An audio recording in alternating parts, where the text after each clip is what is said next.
मेघना, हाँ मम्मी। आज क्या सुनाओगी? आज मैं आत्मा रामा आनंद रमन सुनाऊंगी।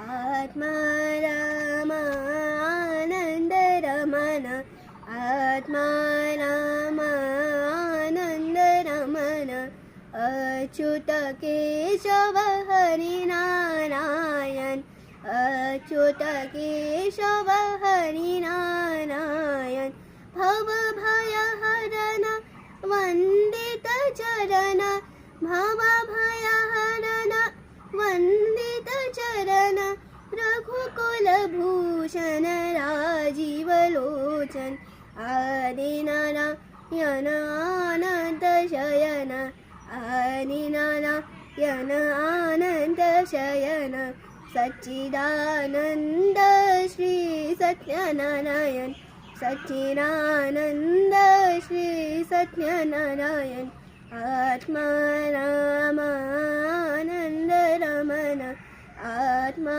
रामा आनंद रमन, आत्मा रामा आनंद रमन, अच्युत केशव हरि नारायण।